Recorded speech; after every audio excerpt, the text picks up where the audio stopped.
ಪರಮ ಮಂಗಳ ಮೂರ್ತಿ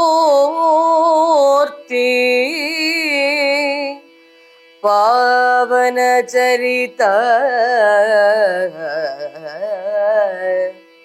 ಪರಮಾನಂದಮಯ ಪುರಹರ ಪುರಂದರ ಪೂಜಿತ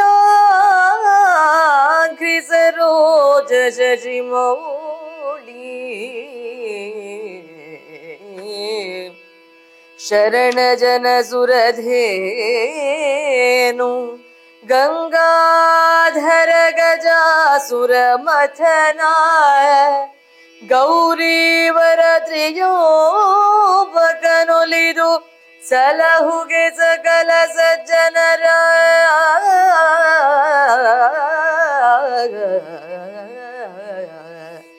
ಸಲಹುಗೆ ಸಕಲ ಸಜ್ಜನರ. ಧರ್ಮ ಬಂಧುಗಳೇ, ರಾಮಾಯಣ ದರ್ಶನದ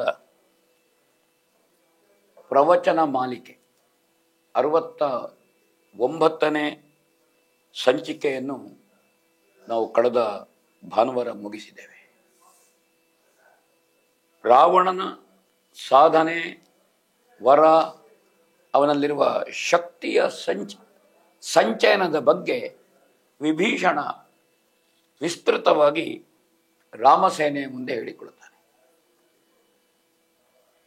ಇಂದ್ರಾದಿಗಳನ್ನು ಸೋಲಿಸಿದ ಅಥವಾ ಮೂಲ ವಸ್ತುಗಳಿಗೆ ಅಧಿಪತಿಗಳಾದಂತಹ ವಾಯು, ವರುಣ, ಅಗ್ನಿ, ಇನ್ನು ಉಳಿದಂತೆ ಯವನ, ಯಾರ್ಯಾರಿದ್ದಾರೆ ದಿಕ್ಪಾಲಕರು, ಇವರನ್ನೆಲ್ಲ ದೆಸೆಗೆಡಿಸಿದ ರಾವಣನ ಯೋಗ್ಯತೆಯನ್ನು ಹೇಳ್ತಾನೆ, ಹೆಚ್ಚುಗಾರಿಕೆ. ಆದರೆ ಸರ್ವಗುಣ ಸಂಪನ್ನ ಏಕಗುಣಹೀನ ಅಂತ ಒಂದು ರೂಢಿಯಲ್ಲಿ ಮಾತಿದೆ. ಅವನಲ್ಲಿರುವಂತಹ ಸ್ತ್ರೀ ಲಂಪಟತನ, ಕಾಮುಕತನ, ಇದು ಅವನ ಎಲ್ಲ ಸಾಧನೆಗೆ ದೊಡ್ಡ ಕಪ್ಪು ಚುಕ್ಕಿ.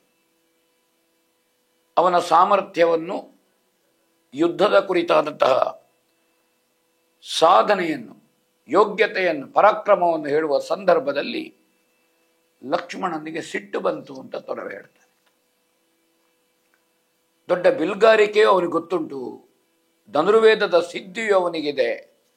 ಯಾಕಂದರೆ ವಸಿಷ್ಠ ವಿಶ್ವಾಮಿತ್ರರಲ್ಲಿ ಧನುರ್ವೇದದಲ್ಲಿ ಅಪೂರ್ವವಾದಂತಹ ಸಾಧನೆಯನ್ನು, ಸಿದ್ಧಿಯನ್ನು ಮಾಡಿಕೊಂಡವನು ಪ್ರಭು ಶ್ರೀರಾಮಚಂದ್ರ. ಲಕ್ಷ್ಮಣನು ಏನೇನು ಕಡಿಮೆ ಅಲ್ಲ. ಹಾಗಾದ ಕಾರಣ ಧನುರ್ವೇದದ ಕುರಿತಾಗಿ ರಾವಣನ ಸಿದ್ಧಿಯನ್ನು ಹೇಳುವಾಗ ಲಕ್ಷ್ಮಣನಿಗೆ ಕೋಪವಂತು ಅಂತ ಹೇಳ್ತಾನೆ ಕವಿ. ಯುದ್ಧ ಕಾಂಡದ 20ನೇ ಸಂಧಿಯ ಕೊನೆಯಲ್ಲಿ ಇತ್ಲಾಗಿಂದ ಸುಗ್ರೀವ, ಜಾಂಬವ, ಹನುಮಂತಾದಿಗಳು ವಿಭೀಷಣನ ಮಾತನ್ನು ಆಕ್ಷೇಪಿಸಿದರು. ರಾವಣನನ್ನು ನಮ್ಮ ಮುಂದೆ ಅವನ ಪರಾಕ್ರಮವನ್ನು ಹೊಗಳಬೇಕಾಗಿಲ್ಲ ಅಂತ ಅವರು ಹೇಳಿದರು. ಈ ಸಂದರ್ಭದಲ್ಲಿ ಇಡೀ ಕಪಿಸೇನೆಯಲ್ಲಿ ಒಂದು ರೀತಿಯ ಗುಲ್ಲು. ರಾವಣನನ್ನು ಹೊಗಳಿದನಲ್ಲ, ಪ್ರತಿಪಕ್ಷದ ನಾಯಕನನ್ನು ಹೊಗಳಿದನಲ್ಲ ಅಂತವರೆಲ್ಲ ಯುದ್ಧಕ್ಕೆ ಅಪ್ಪಣೆಯನ್ನು ಬೇಡಿದ್ರಂತೆ. ಬೆಟ್ಟ ಗುಡ್ಡಗಳನ್ನು ಹಿಡ್ಕೊಂಡು, ಕಲ್ಲು ಮರಗಳನ್ನು ಹಿಡ್ಕೊಂಡು ಸುಗ್ರೀವನಲ್ಲಿಯೋ ರಾಮನಲ್ಲಿಯೋ ಇಲ್ಲ ರಾವಣನ ಸಾಮರ್ಥ್ಯ, ಯೋಗ್ಯತೆ ಏನು ಅಂತ ನಾವು ತಿಳಿಸ್ತೇವೆ ಅಂತ ಹೀಗೆ ಅಪ್ಪಣೆಯನ್ನು ಹೊಂದಿದ್ರಂತೆ. ರಾವಣನ ಯುದ್ಧದ ವೈಖರಿ ಏನು, ಇದನ್ನು ರಾವಣನೇ ಸ್ವತಃ ಯುದ್ಧಕ್ಕೆ ಬರುವಂತಹದ್ದು 21ನೇ ಸಂಧಿಯಲ್ಲಿ ನಾವು ಅದನ್ನು ಗಮನಿಸೋಣ. 70ನೇ ಸಂಚಿಕೆಗೆ ನಾವು ಪ್ರವೇಶ ಮಾಡ್ತಾ ಇದ್ದೇವೆ. ಲವನ ಕೇಳ ಸುರೇಂದ್ರ ಸೇನಾಡವದ ಮುಂಗುಡಿದಾಡದಲ್ಲಿ ರಾಘವನ ಕಾಣುತ್ತ ಜರೆದು ಮೂದಲಿಸಿದವು ಕಹಳೆಗಳು. ಬವರ ಬೇಡರಿರಾಯ ರಣಭೈರವನೊಳ ಹವ ಬೇಡ ರಿಪುರಣ ಯುವತಿ ಅಭಿನವರತಿ ವಿಲಾಸನೊಳೆಂದು ಬಿರುಬಿನಲಿ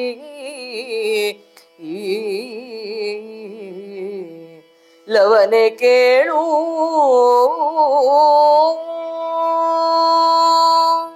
ಆದಿಕವಿಗಳು ಮಹರ್ಷಿಗಳು ಆದಂತಹ ವಾಲ್ಮೀಕಿಗಳು ಕುಶಲವರಿಗೆ ರಾವಣ ಅಯನದ ಕಥೆಯನ್ನು ಪ್ರಸ್ತುತಪಡಿಸ್ತಾ ಇದ್ದಾರೆ. ವಾಲ್ಮೀಕಿಯನ್ನು ಹೃದಯದಲ್ಲಿಟ್ಟುಕೊಂಡು ಗುರುಭಾವನೆಯಿಂದ ತೊರವೆಯ ನರಹರಿ ಕುಮಾರ ವಾಲ್ಮೀಕಿ ಅಂತ ತನ್ನನ್ನು ತಾನು ಕರೆದುಕೊಂಡಿದ್ದಾನೆ. ಅವ ತೊರವೆಯ ತನ್ನ ಈ ಕಥೆಯನ್ನು ನಿರೂಪಿಸ್ತಾ ಇದ್ದಾನೆ. ರಾವಣ ದೊಡ್ಡ ಸೈನ್ಯದ ಜೊತೆಗೆ ಸಕಲ ಯುದ್ಧ ಸಿದ್ಧತೆಯಿಂದ ರಣರಂಗವನ್ನು ಪ್ರವೇಶ ಮಾಡಿದ್ದಾನೆ. ಹೊಗಳು ಭಟ್ಟರು, ರಣವಾದ್ಯವನ್ನು ಮೊಳಗಿಸುವವರು ಇವರೆಲ್ಲ ಹೇಳ್ತಾ ಇದ್ದಾರಂತೆ, ಶತ್ರು ರಾಜನೇ, ರಣ ಭೈರವನೊಡನೆ ಯುದ್ಧ ಬೇಡ. ಯಾರು? ಜಯಲಕ್ಷ್ಮಿ. ಆ ಜಯಲಕ್ಷ್ಮಿಯನ್ನು ತನ್ನ ವಶ ಮಾಡಿಕೊಂಡು ಜಯಲಕ್ಷ್ಮಿಯ ಜೊತೆಗೆ ರತಿಕ್ರೀಡೆ ಮಾಡುವಂತಹ ರಾವಣನ ಜೊತೆಗೆ ಯುದ್ಧ ಬೇಡ ಅಂತವರು ನೇರವಾಗಿ ರಾಮನಿಗೆ ಪಂಥಾಹ್ವಾನವನ್ನು ಕೊಡ್ತಾ ಇದ್ದಾರಂತೆ. ಕೈಲಾಸವನ್ನು ಬುಡಸಹಿತ ಕಿತ್ತೆ ಎತ್ತಿದ ಅಥವಾ ಬ್ರಹ್ಮದೇವರದ್ದ, ಶೈವಿನಿಯ ಅಧಿಪತಿಯಾದಂತಹ ಯಮದೇವರದ್ದ ಪೂರ್ಣ ಅನುಗ್ರಹಕ್ಕೆ ಪಾತ್ರನಾದವನು, ತನ್ನ ತೋಳುಗಳಿಂದ ಬ್ರಹ್ಮಾಂಡವನ್ನು ನಡುಗಿಸಿದವನು, ಇಂಥವನೊಡನೆ ನಿಮ್ಮ ಜಯದ ಆಶೆ ಕೈಗೂಡ್ಲಿಕ್ಕಿಲ್ಲ ಅಂತ ಅವರು ಹೇಳ್ತಾ ಇದ್ದಾರಂತೆ. ಲೋಕಪಾಲಕರನ್ನು ಗೆದ್ದವನು, 3 ಲೋಕವನ್ನು ಆಳಿದವನು, ಜಗದೇಕ ವೀರನಾದಂತಹ ರಣರಂಗ ಭೈರವನಾದಂತಹ ದರ್ಪಿಷ್ಟ ವೀರನೊಡನೆ ಯುದ್ಧ ಬೇಡ ಅಂತ ರಾವಣನ ಸಾಮರ್ಥ್ಯವನ್ನು ಅತಿಶಯವಾಗಿ ಮತ್ತು ಹೊಗಳ್ತಾ ಇದ್ದರಂತೆ. ಇದರಿಂದ ಈ ರಣಕಹಳೆಯಿಂದ ಉತ್ಸಾಹಗೊಂಡಂತಹ ಕಪಿಸೇನೆ ಇವರೆಲ್ಲರೂ ಸುಗ್ರೀವನ ನೇತೃತ್ವದಲ್ಲಿ ದೊಡ್ಡ ಪ್ರತಿರೋಧವನ್ನು, ಅಭಿಯೋಗವನ್ನು ಲಂಕೆಯ ರಾಕ್ಷಸರ ಸೇನೆಯ ಮೇಲೆ ಮಾಡ್ತಾರೆ. 2 ಸೇನೆಯಲ್ಲಿ ಭಾರಿ ಯುದ್ಧ ನಡೀತದಂತೆ. ಅದನ್ನು ಏನೆಂದು ವರ್ಣಿಸಲಿ ಅಂತ ಹೇಳ್ತಾನೆ ತೊರವೆಯಲ್ಲಿ. ಆ ಯುದ್ಧದ ವರ್ಣನೆಯನ್ನು ಏನು ಮಾಡೋದು? ಆ ರೀತಿಯ ಯುದ್ಧ ನಡೀತಾ ಇದೆ. ಇವರಲ್ಲೆಲ್ಲ ಕಲ್ಲುಗುಂಡುಗಳು, ಗಿಡಗಳು ಬಿಟ್ಟರೆ ಬೇರೆ ಏನಿಲ್ಲ. ಅವರಲ್ಲಿ ವಿವಿಧ ಆಯುಧಗಳು, ಅದನ್ನು ಬಹಳ ಹೊಗಳುತ್ತಾನೆ ಇಲ್ಲಿ. ಹಾಗೆ ಒಂದಷ್ಟು ಕಪಿಗಳಲ್ಲಿಯೂ ಸಾವು ನೋವುಗಳಾಗಿದೆ, ರಾಕ್ಷಸರಲ್ಲಿಯೂ ಅದಕ್ಕಿಂತ ಹೆಚ್ಚಿನ ಯುದ್ಧದಲ್ಲಿ ನಷ್ಟಗಳಾಗಿದೆ. ಸತ್ತು ಹೋಗಿದ್ದಾರೆ, ಬಿದ್ದು ಹೋಗಿದ್ದಾರೆ. ಒಂದು ಅಪೂರ್ವವಾದಂತಹ ಇಂದ್ರಜಿತ್ವಿನ ಮೊದಲ ಯುದ್ಧ ಅಲ್ಲ, ಅಥವಾ ಯಾರ್ಯಾರು ಅಳೆದು ಹೋಗಿದ್ದಾರೆ ಈ ಹಿಂದೆ, ಆ ಎಲ್ಲ ಯುದ್ಧಕ್ಕಿಂತ ವಿಶಿಷ್ಟವಾದ ಉತ್ಸಾಹದಲ್ಲಿ ರಾಕ್ಷಸೇಶ್ವರನಾದಂತಹ ರಾವಣನ ನೇತೃತ್ವದ ಯುದ್ಧ ನಡೆಯುತ್ತದೆ ಅಂತ ಇಲ್ಲಿ ವರ್ಣಿಸಿದ್ದಾನೆ ತೊರವೆ. ಮುಂದೆ ನೋಡೋಣ. ರಾಯ ನಿರ್ಧನು ನಿಮ್ಮ ಬಲದ ಸಹಾಯ ಶೂರರ ಮುಂದರಿ ರಾಯ ದಳವುಕಾರ ಲಕ್ಷ್ಮಣ ನಿರ್ಧನು ಅಂತರದ ಆಯತದ ರಣಭೂಮಿಯಲ್ಲಿ ಕಪಿರಾಯ ನಿರ್ಧನು ಮುಂದೆ ವಾನರ ನಾಯಕರ ಸೇನಾ ನಿರ್ಧನು ಸಕಲ ಬಲ ಸಹಿತ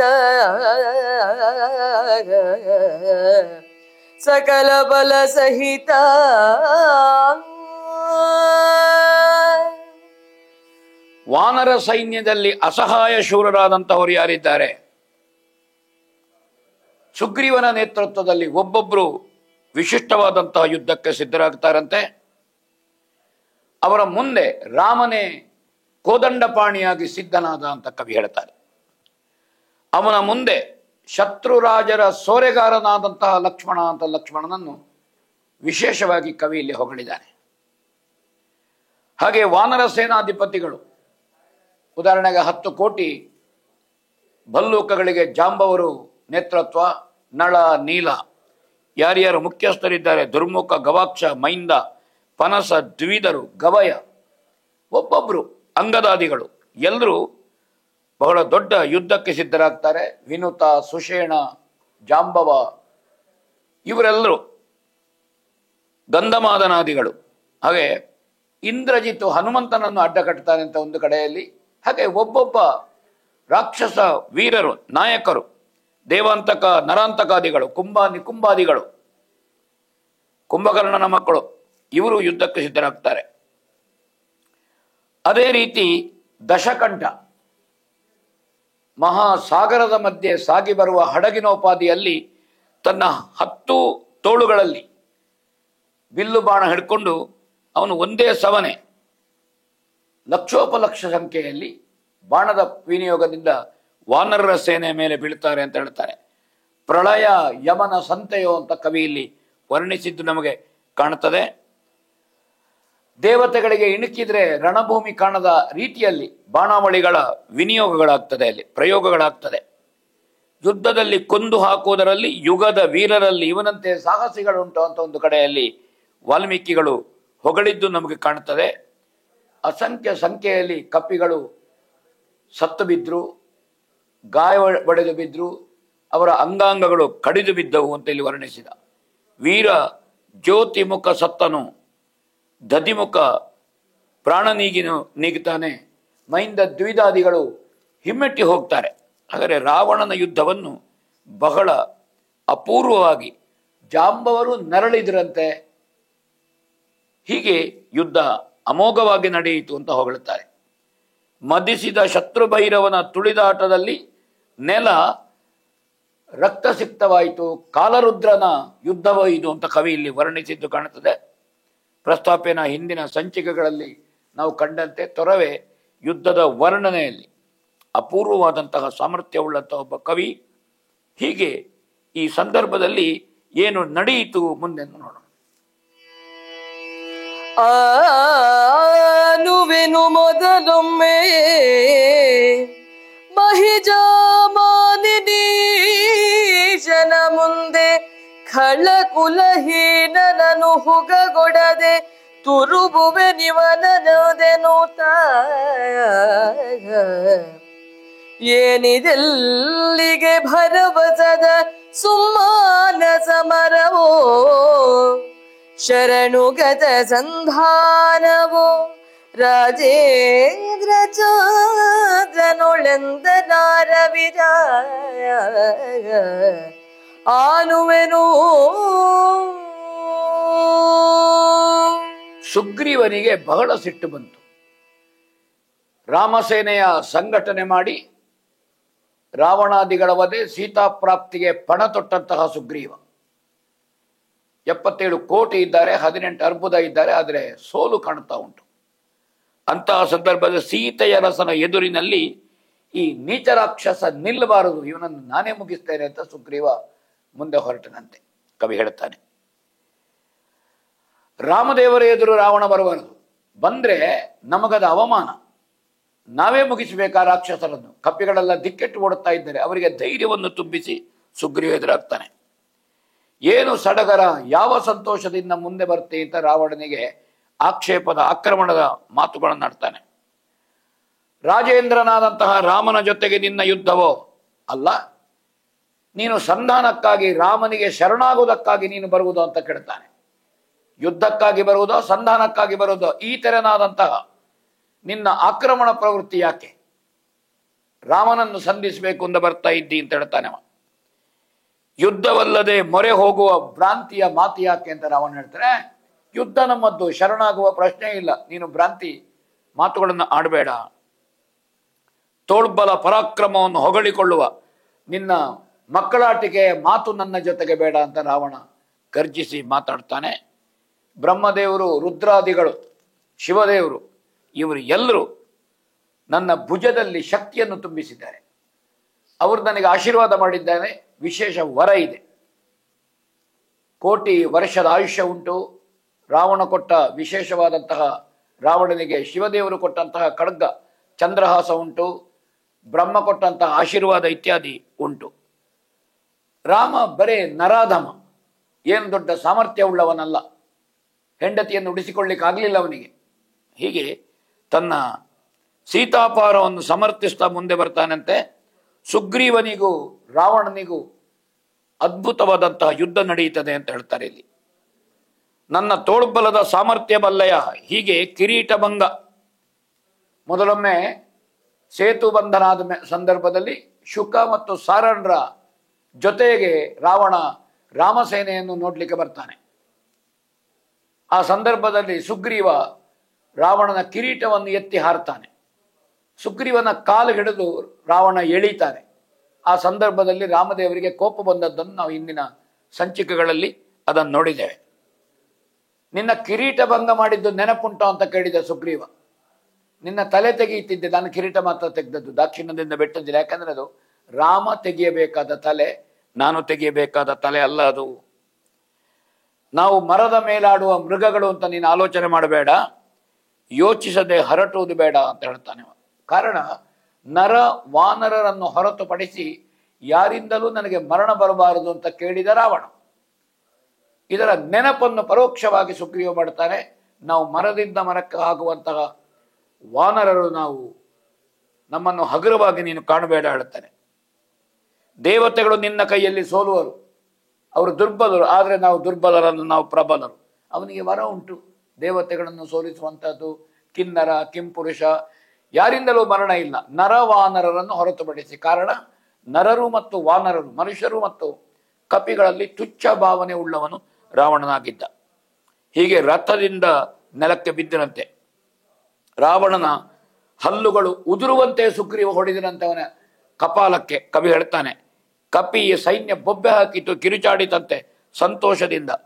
3 ಹೆಜ್ಜೆಗಳಷ್ಟು ಹಿಂದಕ್ಕೆ ನೆಗೆದನಂತೆ. ರಾಮನೊಡನೆ ಯುದ್ಧಕ್ಕೆ ಗೊತ್ತಾದವ ನೀನು. ನಿನ್ನನ್ನು ರಾಮ ಕೊಲ್ಲಬೇಕಾದ್ದು, ನಾನು ಕೊಲ್ಲಬೇಕಾದ್ದಲ್ಲ. ಅದಕ್ಕೆ ನಿನ್ನನ್ನು ಹಾಗೆ ಜೀವ ಸಹಿತ ಬಿಡ್ತಾ ಇದ್ದೇನೆ ನಾನೀಗ. ಅಲ್ಲದಿದ್ದರೆ ನಿನ್ನನ್ನು ನಾನು ಕೊಂದು ಮುಗಿಸ್ತಿದ್ದೆ ಅಂತವ ಹೇಳ್ತಾನೆ. ಸುಗ್ರೀವನ ಆಘಾತಕ್ಕೆ ರಾವಣ ನೆಲದಲ್ಲಿ ಬಿದ್ದು ಹೋದ ಸಂದರ್ಭದಲ್ಲಿ ರಾವಣನನ್ನು ಸಾರಥಿ ಹೇಗೆ ರಕ್ಷಿಸ್ತಾನೆ ಅಂತ ನೋಡುವ. ಅನಿತರುಳೆ ಸಾರಥಿ ನಿಜ ಸಾಧನವ ನಿವುದಿರಿಸಿದನು. ಖಳಶರಧನುವ ಸಂವರಿಸುತ್ತ ಶರಸತ್ಕ್ರೋಧಮಯನಾಗಿ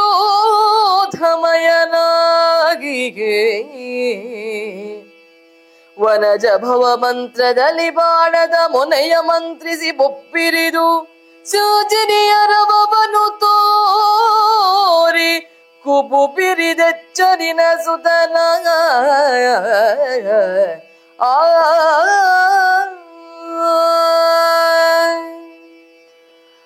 ರಾವಣ ಉಳಿಸಿಕೊಳ್ಳುವುದಕ್ಕಾಗಿ ಸಾರಥಿ ಬಹಳ ಒಂದು ಉಪಾಯ ಮಾಡಿದನಂತೆ.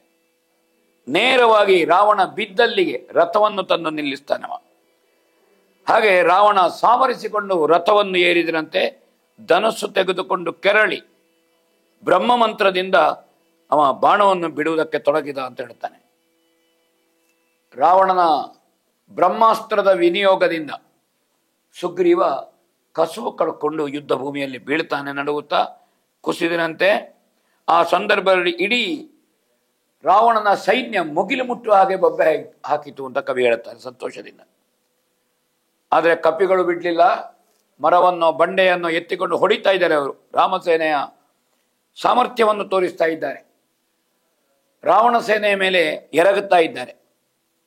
ಒಂದು ಕಡೆಯಿಂದ ಅಗ್ನಿಯ ಮಗನಾದಂತಹ ನೀಲ, ಅವ ಒಂದಷ್ಟು ಸೇನೆಯ ನಾಯಕತ್ವ ಉಂಟು. ಈ ರಾವಣನ ಪ್ರಾಣವನ್ನು ರಾಮ ತೆಗೆಯಲಿಕ್ಕೆ ನಾನು ಕಾಯುವುದಿಲ್ಲ, ನಾನೇ ತೆಗೆದು ಬಿಡ್ತೇನೆ ಅವನನ್ನು, ಸೀತಾಪ್ರಾಪ್ತಿ ಆದಷ್ಟು ಬೇಗ ಲಂಕೆಯಲ್ಲಿ ಆಗಲಿ ತಮ್ಮ ಮುನ್ನುಗ್ಗಿ ಬರ್ತಾನಂತೆ. ಒಡೆಯನು ಕೋಪಿಸಿಕೊಂಡರೆ ಕೋಪಿಸಿಕೊಳ್ಳಲಿ ಅಂತ ಹೇಳಿದನಂತವ. ರಾಮದೇವರಿಗೆ ಯಾರು ಸಿಟ್ಟು ಬಂದ್ರೆ, ನಾನು ಕೊಲ್ಲಬೇಕಾದಂತಹ ರಾವಣನನ್ನು ನೀಲ ಕೊಂದ ಅಂತ ಸಿಟ್ಟು ಬಂದರೂ ತೊಂದರೆ ಇಲ್ಲ, ಯುದ್ಧ ಆದಷ್ಟು ಬೇಗ ಮುಗಿಬೇಕಾದ್ದು ಮುಖ್ಯ, ಈ ರಾಕ್ಷಸರು ಸಾಯಬೇಕಾದ್ದು ಮುಖ್ಯ. ಹೀಗೆ ನೀಲನಿಗೂ ರಾವಣನಿಗೂ ದೊಡ್ಡ ಯುದ್ಧ ನಡೆಯುತ್ತದೆ. ನಾವು 22ನೇ ಸಂಧಿಯ ಕಡೆಗೆ ಯುದ್ಧ ಕಾಂಡದಲ್ಲಿ ಸಾಗೋಣ. ಎಲ್ಲಿ ಗೆಲವೋ ಗತಿಯ ಗಾಡಿಯ ಗಲ್ಲಡಿಯ ಗರುವಾಯಿ ಬವರದ ಹುಲ್ಲುವಣೆಯ ವಿಲಾಸ ವೈಭವವಾರ ಕೂಡೆನು ತಾಗ ನಿಲ್ಲು ನಿಂದವರಾರು ನೋಡಿದಿರಲ್ಲಿ ನಮ್ಮನು ನಮ್ಮ ಬವರದ ಪಲ್ಲವಿಕೆಯನು ನೋಡಿ ಬಳಿಕೆ ನಾದಡಾಗದಾಗ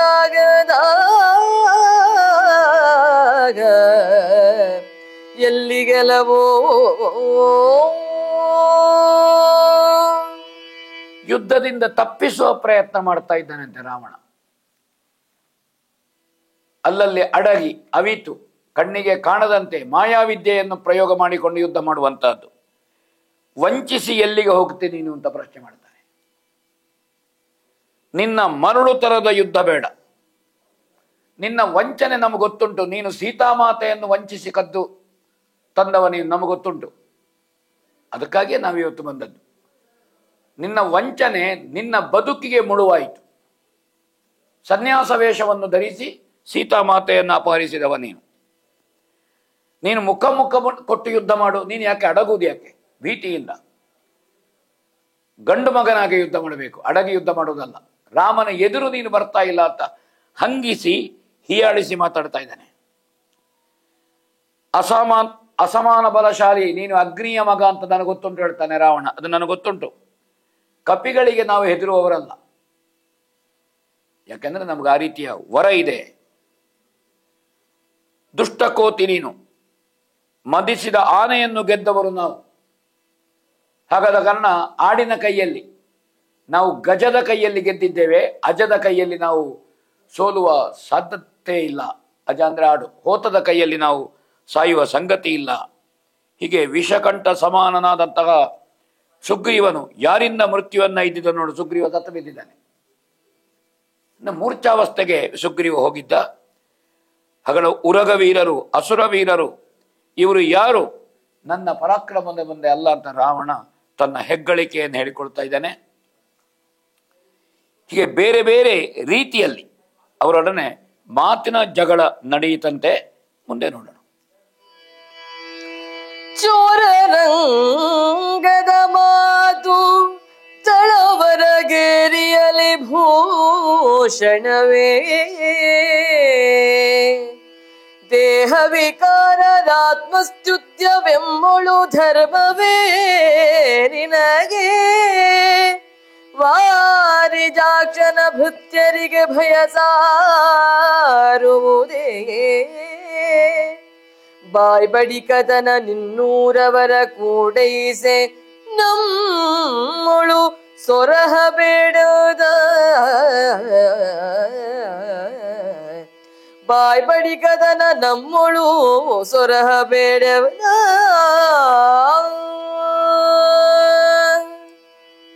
ಅಹಂಕಾರದ ಕೊಬ್ಬಿದ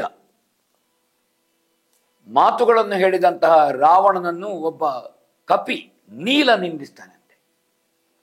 ಚತುರ್ದಶ ಭುವನದಲ್ಲಣ ಬ್ರಹ್ಮರುದ್ರರಿಂದ ವಿಶೇಷ ವರಗಳನ್ನು ಪಡ್ಕೊಂಡವ. ಆದರೆ ಸೀತಾಪಹಾರದಿಂದ ಅವನ ವರ, ಅವನ ಸಾಮರ್ಥ್ಯ ಇದು ಒಂದು ರೀತಿ ಮಸುಳಿಸಿದೆ. ಮರ್ಯಾದೆ ಇಲ್ಲದಂತಹ ಸ್ಥಿತಿ ರಾವಣನಿಗಾಗಿದೆ. ಕಳ್ಳರ ಜಂಬದ ಮಾತು ತಳವಾರರ ಕೇರಿಯಲ್ಲಿ ಒಪ್ಪುವುದೇ ಅಂತ ಹೇಳ್ತಾರೆ. ಕಳ್ಳರು ಸಭ್ಯರ ಮುಂದೆ ಜಂಬ ಕೊಚ್ಚಿಕೊಳ್ಳಬಾರದು. ಸೀತೆಯನ್ನು ಕಳವಿನ ಮುಖದಲ್ಲಿ ತಂದವ ಏನು ನೀನು ನಿನ್ನ ಸಾಮರ್ಥ್ಯವನ್ನು ಹೇಳುವಂಥದ್ದು? ಸಾಮರ್ಥ್ಯ ಅಲ್ಲಿ ತೋರಿಸಬೇಕಾಗಿದ್ದು ಮುಖ್ಯ. ಎಲ್ಲಿ ರಾಮದೇವರ ಮುಂದೆ ಸಾಮರ್ಥ್ಯ ತೋರಿಸಬೇಕಾಗಿತ್ತು ಅಲ್ಲಿ ನೀನು ತೋರಿಸಲಿಲ್ಲ, ಅಲ್ಲಿ ಮುಖ ಬರೆಯಿಸಿಕೊಂಡಿದ್ದಿ ನೀನು. ದೇಹ ವಿಕಾರ ಹೊಂದಿದವರು ನಮ್ಮೊಡನೆ ಆತ್ಮ ಪ್ರಶಂಸೆ ಮಾಡಿಕೊಳ್ಳುವುದು ಧರ್ಮವೇ. ಅಂದರೆ ರಾಕ್ಷಸರು ನೀವು, ನಿಮ್ಮ ಮನಸ್ಸು, ನಿಮ್ಮ ಬುದ್ಧಿ, ವಿವೇಕ ಇದು ಯಾವುದು ಸರಿ ಇಲ್ಲ, ಇದು ವಿಕಾರವಾಗಿದೆ. ಹಾಗಾದ ಕಾರಣ ನಿಮ್ಮ ಸೌಂದರ್ಯದ ಕುರಿತಾಗಿ, ಸೌಂದರ್ಯ ಇರುವಂತಹದ್ದು ಶರೀರದಲ್ಲಿ ಅಲ್ಲ, ದೇಹಾಕಾರದಲ್ಲಿ ಅಲ್ಲ, ವಿವೇಕದಲ್ಲಿ, ಬುದ್ಧಿಯಲ್ಲಿರುವಂತಹದ್ದು. ಹಾಗಾದ ಕಾರಣ ಅಂತಹ ವಿಕಾರ ಹೊಂದಿದ ನೀವು ನಮ್ಮಲ್ಲಿ ಏನು ಆತ್ಮ ಪ್ರಶಂಸೆ ಮಾಡ್ತೀರಿ? ನೀವು ನಿಮ್ಮ ವ್ಯವಹಾರವೇ ವಿಕಾರ, ಅದರಲ್ಲಿ ಆಕಾರ ಇಲ್ಲ, ಅದು ಸಂಸ್ಕೃತಿ ಉಳ್ಳಂತಹ ವ್ಯವಹಾರ ಅಲ್ಲ, ತೀರಾ ಅಸಂಸ್ಕೃತರು ನೀವು ಅಂತ ಹೇಳ್ತಾರೆ. ಕಮಲನಯನನ ಸೇವಕರಿಗೆ ಭಯವೆಲ್ಲಿ? ಕಮಲನಯನ ಅಂದ್ರೆ ಇಲ್ಲಿ ರಾಮಚಂದ್ರಮನನ್ನು ಹೇಳ್ತಾನೆ ನೀಲ. ಅವನ ಸೇವಕರು, ನಮಗೆ ಭಯ ಇಲ್ಲ. ಯಾಕಂದ್ರೆ ನಾವು ಲೋಕವನ್ನು ಪಾಲಿಸುವ ಲೋಕಪಾಲಕನಾದಂತಹ ಭಗವಂತ, ಅವನ ಆಶ್ರಯದಲ್ಲಿ ಅನುಗ್ರಹದಲ್ಲಿ ಇದ್ದೇವೆ ನಾವು, ನಮಗೆ ಭಯ ಯಾಕೆ, ನೀನು ಹೆದರಿಸಬೇಡ. ನಿಮ್ಮ ಈ ಯಾರಿದ್ದಾರೆ, ನಿನ್ನ ರಾಕ್ಷಸರು ಯಾರಿದ್ದಾರೆ, ನಿನ್ನ ಸೇನೆಯವರು ಯಾರು, ನಿನ್ನ ಪ್ರಜೆಗಳು ಯಾರಿದ್ದಾರೆ, ಅವರ ಮುಂದೆ ನೀನು ಬಾಯಿ ಬಡುಕುತ್ತಾನೆ ಹೇಳಿದ್ರೆ ಒಪ್ತಾರೆ ಅವರು. ಯಾಕಂದ್ರೆ ನಿನ್ನ ಅನ್ನದ ಋಣ ಇದೆ ಅವರಿಗೆ, ನಿನ್ನ ಉಪ್ಪಿನ ಋಣ ಇದೆ, ಅಥವಾ ನಿನ್ನ ಭೀತಿ ಇದೆ. ಹಾಗಣ ಭೀತಿಯಿಂದ ನೀನು ಹೆದರಿಸಿ ಅವರನ್ನು ನೀನು ಬಾಯಿಗೆ ಬಂದ ಹಾಗೆ ಮಾತಾಡೋದು ಬೇಡ, ಜಂಬ ಕೊಚ್ಚಿಕೊಳ್ಳಬೇಡ, ಮುಖಾಮುಖಿ ಯುದ್ಧ ಮಾಡಬೇಕಾದ್ದು ಮುಖ್ಯ. ಕಳ್ಳತನದಲ್ಲಿ ಏಳಿಗೆ ಹೊಂದಿದರು, ಕೊನೆಗೆ ಆ ಕಳ್ಳನಿಗೆ ಶೂಲವೇ ಎದೆಗೆ ಬಿದ್ದು ಸತ್ತ ಅಂತ ಒಂದು ರೂಢಿಯಲ್ಲಿ ಮಾತಿದೆ ಅಂತ ಹೇಳ್ತಾನೆ. ಯಾವುದೇ ಕಳ್ಳತನ ಅಥವಾ ಸುಳ್ಳತನ, ಈ ಅನಾಚಾರಗಳು ಮಾಡಿದರೆ ಅದರಿಂದಲೇ ಅವ ಸಾಯ್ತಾನೆ. ಮರದ ಕೇಡು ಮರವನ್ನು ಹಾಳು ಮಾಡುತ್ತದೆ ಎಂಬ ಮಾತಿನ ಹಾಗೆ. ನಿನಗೆ ಯಮನ ಪಟ್ಟಣದಲ್ಲಿ ಈಗಾಗಲೇ ಮನೆ ನಿಶ್ಚಯವಾಗಿದೆ, ನಿನ್ನನ್ನು ಗೆಲ್ಲುವ ಹಿರಿಮೆ ನನ್ನದ್ದು. ಹಾಗೆ ಸಮುದ್ರವನ್ನು ಹೊರಹಾಕುವ ಬಡವಾಗ್ರಿಯಂತೆ ನೀಲ ಗರ್ಜಿಸಿದ ಮುಂದೆ ಹೋದ ಅಂತ ಹೇಳ್ತಾನೆ. ಬೆಂಕಿಗೆ ಸೌದೆಯನ್ನು ನೂಕಿದರೆ ಅದು ನೋವಾಯಿತು ಅಂತ ಸಹಿಸಿಕೊಳ್ಳುವುದಿಲ್ಲ. ಬೆಂಕಿಗೆ ಸೌದೆ ಹಾಕಿದ್ರೆ ಉರಿದುಕೊಳ್ಳುತ್ತದೆ ಅದು. ಆ ರೀತಿ ತ್ರಿಪುರ ದಹನದ ಕಾಲದಲ್ಲಿ ನಂದೀಶ್ವರನಿಗೂ ವಿದ್ಯುನ್ಮಾಲಿಗೂ ಆದ ಯುದ್ಧಕ್ಕೆ 100 ಮಡಿಯಷ್ಟು ದೊಡ್ಡ ಯುದ್ಧ ನೀಲ ಮತ್ತು ರಾವಣನ ಮುಂದೆ ಆಯಿತು ಅಂತ ಕವಿ ಇಲ್ಲಿ ಹೊಗಳುತ್ತಾ ಇದ್ದಾನೆ. ಹಾಗೆ ಒಬ್ಬ ಅಗ್ನಿಯ ಮಗನಾದಂತಹ ನೀಲನಿಗೂ ರಾವಣನಿಗೂ ಅದ್ಭುತ ಯುದ್ಧ ನಡೆಯಿತು ಅಂತ ಕವಿ ವರ್ಣಿಸಿದ್ದಾನೆ. ಮುಂದೆ ನೋಡೋಣ. ಬೆಳೆದ ನೌಬರಕ್ಕಾಗಿ ಸುಮನೋಲನೆಯರ ಸುಮ್ಮಾನದಲ್ಲಿ ಜೋಗುಳಗೆ ಕರೆದನು ತೂಗಿದನು ತುದಿವಾಲದಲ್ಲಿ ಖಳನ ಅಳದಿರೆನ್ನಯ ಕಂದ ಜೋ ಮಕ್ಕಳ ಮಹಾಮಾಣಿಕವೇ ಜೋಮೂಗಳಿದವಳ ಕಡು ಮುದ್ದೆ ಸಿತಗರ ಶಿಶುವೆ ಜೋಜದ ಬೆಳೆದ ನಂಬರಗಾಗಿ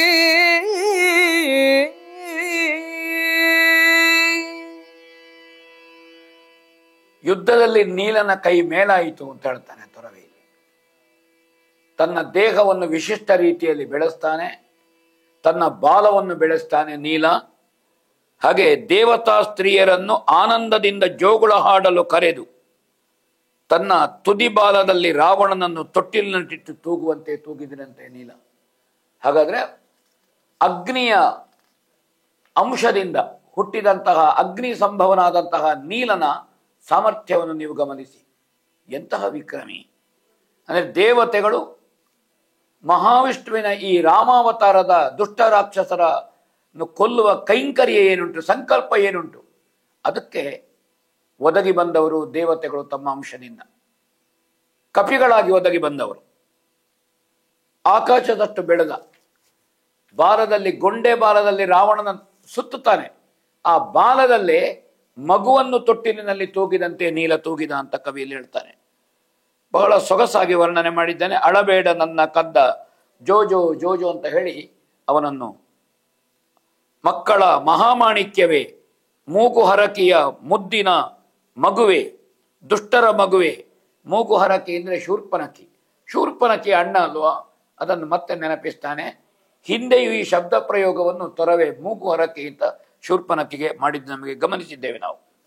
ಇಂದ್ರನ ಬಡಿಹೋರಿ, ಬಲಿಯ ಮನೆಯ ಸ್ತ್ರೀಯರ ಜೋಳಿಗೆಯ ಅರಸ, ಹೀಗೆ ಮೇನಕಿ ಮೊದಲಾದಂತಹ ದೇವತಾ ಸ್ತ್ರೀಯರು ದನಿ ಎತ್ತಿ ಹಾಡುತ್ತಾ ಲಂಕಾಪಧಿಪತಿಯನ್ನು ಯುದ್ಧರಂಗದ ತೂಗಿದ್ರಂತೆ. ಆ ದೇವತಾ ಸ್ತ್ರೀಯರು, ಯಾಕಂದ್ರೆ ಅವರೆಲ್ಲ ರಾವಣನ ಹಿಂಸೆಗೆ ಬಾಧೆಗೊಳಪಟ್ಟವರು, ರಾವಣನಿಂದ ಸಂತ್ರಸ್ತರವರು.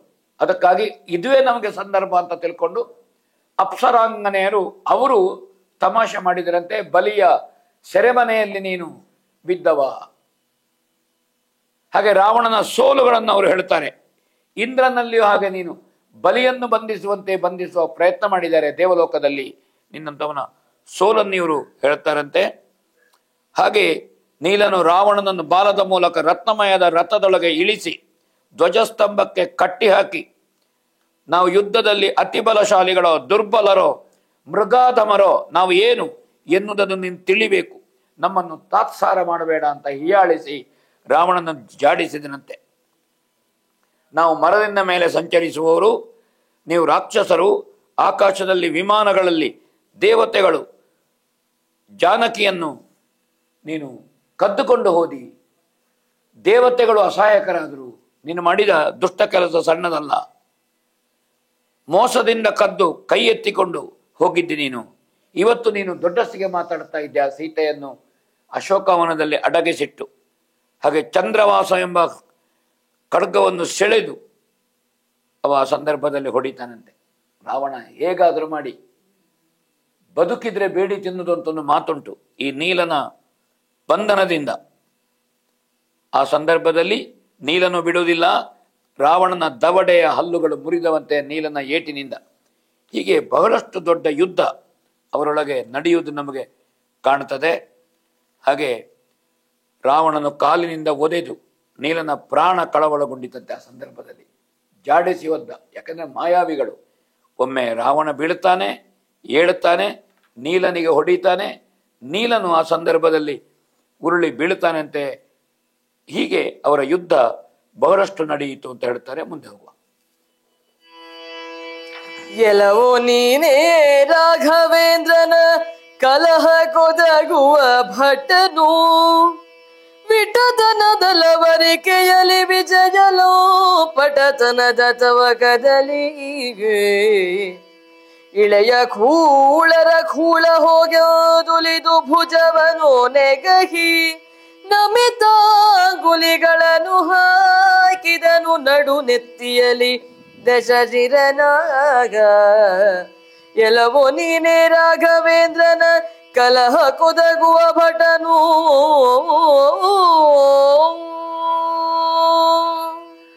ಕಾಮುಕತನದ ಮಹದಾಸೆಯಿಂದ ಇಂದ್ರಿಯ ಭೋಗಾಸಕ್ತಿಗೆ ಕಾತರನಾದ ನೀನು ರಾಘವೇಂದ್ರನ ಜೊತೆಗೆ ಯುದ್ಧ ಮಾಡ್ಲಿಕ್ಕುಂಟ.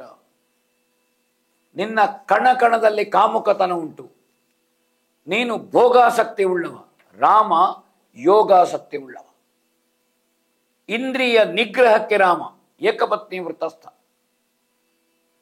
ರಾಮ ಸರ್ವಾದರಣೀಯ, ನೀನು ಅತ್ಯಂತ ನೀಚ. ರಾಮನ ಜೊತೆಗೆ ಯುದ್ಧ ಮಾಡಲಿಕ್ಕೆ ನೀನು ಅರ್ಹತೆ ಉಳ್ಳವನಲ್ಲ, ಯೋಗ್ಯತೆ ಉಳ್ಳವನಲ್ಲ. ಹಾಗೆ ರಾಮನ ಗುಣವನ್ನು ಎತ್ತಿ ಹೇಳ್ತಾನೆ, ರಾವಣನ ಲಂಪಟತನವನ್ನು ನೀಲ ಎತ್ತಿ ಹೇಳ್ತಾನೆ. ದೇವಲೋಕದ ಅಪ್ಸರೆಯರು ಅವರು ಗೊಳ್ಳೆಂದು ನಕ್ರಂತೆ. ರಾವಣನಿಂದ ಸಂತ್ರಸ್ತರು, ನಾನು ಹಿಂದೆ ಅದನ್ನು ಹೇಳಿದ್ದೇನೆ. ಹಾಗೆ ರಾವಣನ ಭುಜವನ್ನೆತ್ತಿ ಬೆರಳುಗಳನ್ನು ಬಾಗಿಸಿ ರಾವಣನ ನಡು ನೆತ್ತಿಯಲ್ಲಿ ತನ್ನ ಮುಷ್ಟಿ ಬಿಗಿದು ಹೊಡೆದರಂತೆ ನೀಲ. ಹೆಂಗಸುಗಳ ಹೋಗು ನಡಿ, ಬದುಕಿದ್ರೆ ನೀನು ಬೇಡಿ ತಿನ್ನು. ರಾವಣನನ್ನು ಅವ ಆಚೆ ತಳ್ಳನಂತೆ ಕಾಲಿನಿಂದ. ರಾಕ್ಷಸರು ನಾಚಿಕೆಗೆಟ್ಟು ಓಡಿದರಂತೆ. ಈ ಸಂದರ್ಭದಲ್ಲಿ ನೀನು ದೌರ್ಬಲ್ಯದಿಂದ ಯುದ್ಧ ಮಾಡುವ ಬಂಡನೋ ವೀರನೋ, ಹೀಗೆ ಅವನನ್ನು ತಮಾಷೆ ಮಾಡ್ತಾನೆ. ಸುಡು ಸುಡುಲೋ ನೀಚ ಸೀತೆಯು ಹಾವಿನ ಹೆಡೆಯ ರತ್ನ. ಗಮನಿಸಿ, ಸೀತೆ ಹಾವಿನ ಹೆಡೆಯ ರತ್ನ. ನೀನು ಹಾವಿನ ಹೆಡೆಯಲ್ಲಿರುವ ರತ್ನವನ್ನು ಅಪಹರಿಸುವ ಕೆಲಸ ಮಾಡಿದೆ. ಹರಿತವಾದ ಖಡ್ಗದ ಬಾಯಿಗೆ ಸವರಿದ ಜೇನು. ಖಡ್ಗದ ಬಾಯಿಗೆ ಜೇನು ಸವರಿದ್ರೆ ನೆಕ್ಕಿಕೊಳ್ಳಿಕ್ಕಾಗುವುದಿಲ್ಲ. ಸಿಂಹದ ಕೊರಳಿನ ಗಂಟೆ ಅಂದ್ರೆ ರಾಮನನ್ನು ಸಿಂಹನೆಂದ ಅಥವಾ ಹರಿತವಾದ ಖಡ್ಗವೆಂದ ಅಥವಾ ಹಾವಿನ ಹೆಡೆಯೆಂದ, ಹೀಗೆ ಉಪಮೆಯನ್ನು ಹೇಳ್ತಾನೆ. ಸಿಂಹದ ಕೊರಳಿನ ಗಂಟೆ ಸೀತೆ ಅಂದ್ರೆ, ಸಿಡಿಲಿನ ಕಿವಿಯ ಆಭರಣ, ಪ್ರಳಯದುರ್ದ್ರನ ಹಣೆಗಣ್ಣಿನ ಉರಿ, ರಾಕ್ಷಸರು ಕಾಡಿಗೆ ಇಟ್ಟ ಬೆಂಕಿಯನ್ನು ಬಯಸಿ ಕೆಟ್ಟೆ ನೀನು ಅಂತ ಅವನನ್ನು ತಮಾಷೆ ಮಾಡ್ತಾನೆ ವಿವಿಧ ರೀತಿಯಿಂದ. ನಿನ್ನನ್ನು ಬಿಟ್ಟಿದ್ದೇನೆ, ಹೋಗು, ನಾಚಿಕೆಗೇಡಿ, ಎಲ್ಲಿ ಬೇಕಾದ್ರೂ ಬದುಕಿಗ ನೀನು. ಆದರೆ ಸೀತೆಯನ್ನು ಕೊಟ್ಟು ಶರಣಾಗಬೇಕಾದ್ದು ಮುಖ್ಯ. ಯುದ್ಧ ಮಾಡಲು ಅಸ್ತ್ರಶಸ್ತ್ರ ಕೊಟ್ಟು ರಥವನ್ನು ಅಲಂಕರಿಸು, ನಿನ್ನನ್ನು ಮುಟ್ಟುವುದಿಲ್ಲ, ನಿನಗೆ ಅನುಗ್ರಹ ಮಾಡಿದ್ದಾನೆ, ಪುನಃ ಪೂರ್ಣ ಸಿದ್ಧತೆಯಿಂದ ನೀನು ಯುದ್ಧಕ್ಕೆ ಬರುವುದು ಒಳ್ಳೆಯದು. ಹೀಗೆ ಅವನನ್ನು ಬಿಟ್ಟು ಕಳುಹಿಸ್ತಾನಂತೆ. ಹೀಗೆ ಬತ್ತಳಿಕೆಯಿಂದ ಆಗ್ನೇಯಾಸ್ತ್ರ ತೆಗೆದ್ರಂತೆ ರಾವಣ. ಈ ಸಂದರ್ಭದಲ್ಲಿ ಅದನ್ನು ಪ್ರಯೋಗ ಮಾಡ್ತಾನೆ. ನೀಲನನ್ನು ಸುತ್ತುವರೆದರಂತೆ ರಾಕ್ಷಸರು. ಹೀಗೆ ಭಯಂಕರವಾದಂತಹ ಯುದ್ಧ ನಡೆಯಿತು. ಆ ಸಂದರ್ಭದಲ್ಲಿ ಏನಾಯಿತು ಅಂತ ಹೋಗೋಣ. ಒಂದು ಬಗ್ಗೆ ಬಿದ್ದನೋ ದಳಪತಿಯನುತ ಹೊದರಿದ್ದ ಹಿಮ್ಮರಗಿರಿ ಕದೋ ಬದಲದಿದರು ಯೂಥಾದಿನಾಥರು ಬಹಳ ಬೊಬ್ಬೆಯಲಿ ಹೊದ್ದಿತಿ ನುಡಿ ಕಡಲ ದಾಟಿದ ಕದ್ದಿಕಾರಿನ ಕೋಪ ಶಿಖಿ ಮುರಿದೆದ್ದುದಾಲಿಸಿ ನೋಡಿದನು ನಾದೆಸೆಯಲ ಹನುಮ ಬಿದ್ದನೋ ದಳಪತಿಯನು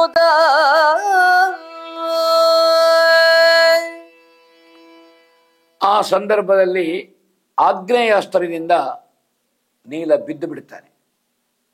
ಅವತ್ತಿನ ದೊಡ್ಡ ಯುದ್ಧದಲ್ಲಿ ನೀಲನಿಗೆ ಆಯಾಸ ಆಗ್ತದಂತೆ, ಶರೀರಕ್ಕೆ ಬಳಲಿಕೆ ಆಯಿತು, ರಾಕ್ಷಸರ ಸೈನ್ಯ ಅವನ ಮೇಲೆ ಎರಗಿತು. ನೀಲ ಬಿದ್ದ ಸಂದರ್ಭದಲ್ಲಿ ಬಿದ್ದನೋ ದಳಪತಿ, ಕಪಿ ದಳಕ್ಕೆ ನೀಲನಾಯಕ. ಹಾಗೆ ಇಡೀ ವಾನರ ನಾಯಕರು ಬೊಬ್ಬೆ ಹಾಕಿದ್ರಂತೆ. ಭಾರಿ ಮರ ಬೆಟ್ಟರಾಶಿಯಿಂದ ರಾವಣನನ್ನು ಮುಚ್ಚಿದ್ರಂತೆ. ಸಮುದ್ರ ದಾಟಿದ ಉತ್ಸಾಹದಿಂದ ಅವರು ಬೊಬ್ಬೆ ಹೊಡೆದರಂತೆ. ಆದರೆ ನೀಲನ ರಕ್ಷಣೆಗೆ ಹನುಮಂತ ಎಲ್ಲಿಂದಲೋ ಹಾರಿ ಬಂದ. ಅವ ಪ್ರಭಂಜನ ಕುಮಾರ. ಬೆಂಕಿಯಾಗುತ್ತಾ ಕ್ರೋಧದಿಂದ ಕುದಿದು 4 ದಿಕ್ಕುಗಳನ್ನು ದೃಷ್ಟಿಸಿ ನೋಡಿದನಂತೆ ಹನುಮಂತ. ದಳಪತಿಯಾದಂತಹ ನೀಲನನ್ನು ಬೀಳಿಸಿದವ ಯಾರು? ಓ, ಇವ ರಾವಣನ.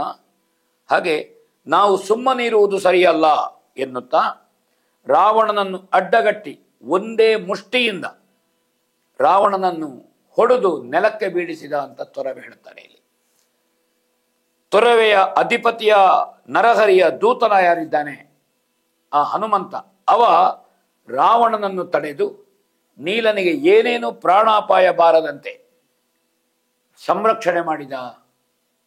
ರಾವಣನನ್ನು ಒಂದು ಏಟಿನಿಂದ ಹೊಡೆದು ಬೀಳಿಸಿದ. ಹಾಗೆ ಕಪಿಸೇನೆಯನ್ನು ಹನುಮಂತ ರಕ್ಷಣೆ ಮಾಡಿದ ಅಂತ ಇಲ್ಲಿ ಹೇಳ್ತಾರೆ. 23ನೇ ಸಂಧಿಯಲ್ಲಿ ನೋಡೋಣ ಯುದ್ಧ. ಏನೆಲೋದ ಜಗಟರಣ ಸುಮ್ಮನರ ಜಗವಾರೊಡನೆ ಸಂಧಾನವೋ ಸಂಗರವೋ ಸಮುಚಿತವಾವುದುದ್ಯಮದ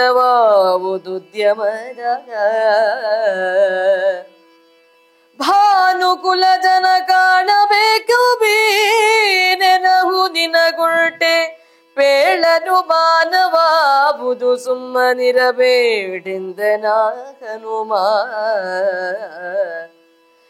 ಸಂಗರವೋ ಸಂಧಾನವೋ. ರಾವಣ ಮತ್ತು ಹನುಮಂತ ಎದುರೆದುರಾಗ್ತಾರೆ ಯುದ್ಧದಲ್ಲಿ. ಅಂದ್ರೆ ಆ ದಿವಸ ರಾವಣ ಕಪಿ ಮುಖ್ಯರನ್ನೆಲ್ಲ ಯುದ್ಧದಲ್ಲಿ ಗೆಲ್ಲುವುದು, ಸೋಲುವುದು, ಬೀಳುವುದು, ಹಾರುವುದು, ಓಡುವುದು ನಡೀತದೆ. ಏನೋ ದಶಕಂಠ, ನಿನ್ನ ಯುದ್ಧದ ಚೆಲ್ಲಾಟ, ಯಾರ ಜೊತೆಯಲ್ಲಿ ಯುದ್ಧ ಮಾಡುವುದು ನೀನು? ಯುದ್ಧದಲ್ಲಿ ಗೆಲ್ಲುವ ಸಾಮರ್ಥ್ಯ ನಿನಗೆ ಖಂಡಿತ ಇಲ್ಲ. ಸಂಧಿಯೋ ಸಮರವೋ ಯಾವ ಕಾರ್ಯ ಯೋಗ್ಯವಾದದ್ದು ಅಂತ ಆಲೋಚನೆ ಮಾಡಿ ಹೇಳ್ತಾನೆ. ಅಂದ್ರೆ ಯಾವ ಸಂದರ್ಭದಲ್ಲಿಯೂ ರಾಮಸೇನೆಯಲ್ಲಿ ಸಂಧಾನಕ್ಕೆ ನಮಗೆ ಉತ್ಸಾಹ ಇದೆ. ಲಂಕೆಯನ್ನು ಗೆಲ್ಲುವ ಕೊಲ್ಲುವ ಸಾಮರ್ಥ್ಯ ನಮಗಿದೆ. ಸಂಧಾನದ ಕೊಡುಗೆಯನ್ನು ನಮಗೆ ನೀಲನೋ ಹನುಮಂತನೋ ರಾವಣನಿಗೆ ಕೊಡುವುದು ಕಾಣುತ್ತದೆ. ಸೂರ್ಯ ಕುಲದವನನ್ನು ಕಾಣಬೇಕೆಂಬ ಆಸೆಯೋ ಸಂಧಾನಕ್ಕೆ ಬೇಕಾಗಿ ರಾಮನ ಹತ್ರ ಮಾತಾಡಬೇಕು ಅಂತ ಉಂಟೋ? ಅನುಮಾನ ಯಾಕೆ ಹೇಳು, ಸುಮ್ಮನಿರಬೇಡ ಅಂತ ಹೇಳ್ತಾನೆ. ನಮ್ಮನ್ನು ನೀನು ಬಲ್ಲೆ, ಲಂಕಾನಗರದನ್ನು ದೋಚಿ ತಂದ ಅರಿವು ನಮಗೊತ್ತುಂಟು. ಬಾಲಕ್ಕೆ ಸುತ್ತಿ ಬೆಂಕಿ ಹತ್ತಿ ಕಬ್ಬಲಿ ರಾಕ್ಷಸರ ಕೈಯಲ್ಲಿ ಯುದ್ಧದ ತಮಟೆಯನ್ನು ನೀನು ಇವತ್ತು ಹೇಳುತ್ತಿ. ನಿನ್ನ ಬಾಲ ಸುಟ್ಟೋಗಿದೆ, ಹೊತ್ತು ಬೆಂಕಿ ಕೊಟ್ಟಿದ್ದೇವೆ ನಾವು. ಹಾಗೆ ಆದರೆ ಹನುಮಂತ ಹೇಳ್ತಾನೆ, ನಿಮ್ಮ ಲಂಕೆಯನ್ನು ನಿಮ್ಮ ಬೆಂಕಿಯಿಂದಲೇ ನಾನು ಸುಟ್ಟಿದ್ದೇನೆ, ನಿನಗೆ ಮರೆತು ಹೋಗಿದೆ ಅಂತ ಕೇಳ್ತಾನೆ.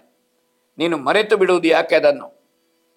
ನೀನು ಚಂದ್ರಶೇಖರನೋ, ಬ್ರಹ್ಮನೋ, ದೇವೇಂದ್ರನೋ, ಅಗ್ನಿಯೋ, ಯಮನೋ, ವರುಣನೋ, ಯಾರೋ ನೀನು? ನಾನು ಅಂಥವನನ್ನೆಲ್ಲ ಗೆದ್ದಿದ್ದೇನೆ ಅಂತ ರಾವಣ ಪ್ರತಿ ಸವಾಲನ್ನು ಹೇಳ್ತಾನೆ. ನೀನು ಯಾವ ಸಾಮರ್ಥ್ಯ ಹೇಳಿದ್ರೂ ಅಲ್ಲ, ನಿನಗೆ ತಿಳಿಸಿಕೊಡಬೇಕೆ? ಹೀಗೆ ಅವರಲ್ಲಿ ಪರಸ್ಪರ ಆಕ್ಷೇಪಗಳು, ಬೈಗುಳಗಳು, ಸಾಮರ್ಥ್ಯಗಳು, ಸೋಲು ಗೆಲುವು, ಇದನ್ನು ಪರಸ್ಪರ ಮಾತಾಡ್ತಾನಂತೆ.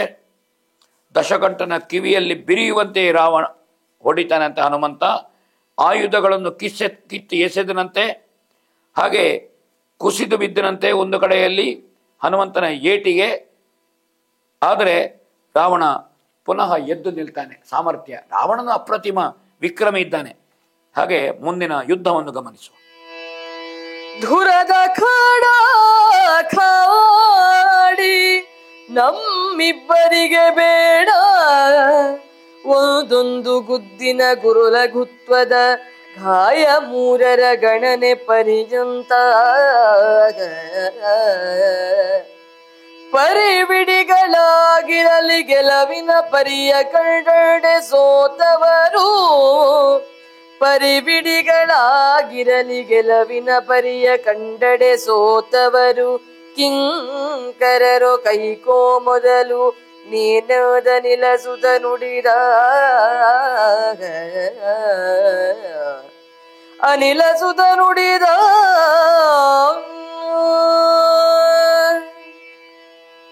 ನಾವು ಹೀಗೆ ಯುದ್ಧ ಮಾಡುವುದು ಬೇಡ ಹೇಳ್ತಾನೆ. ನಾವು ನಿರ್ಣಾಯಕ ಯುದ್ಧ ಮಾಡುವ. ನಮ್ಮಿಬ್ಬರ ನಡುವೆ ಕಡಾಕಡಿ ಯುದ್ಧ ಬೇಡ, ಒಂದೊಂದು ಗುದ್ದು.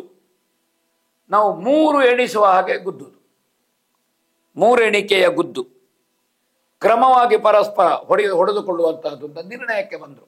ಸಾಮರ್ಥ್ಯದ ಪರೀಕ್ಷೆಯನ್ನು ಹಾಗೆ ಮಾಡೋಣ ನಾವು ಅಂತ. ಮೊದಲು ನೀನೇ ಹೊಡಿ ಹೇಳಿದ ಹನುಮಂತ.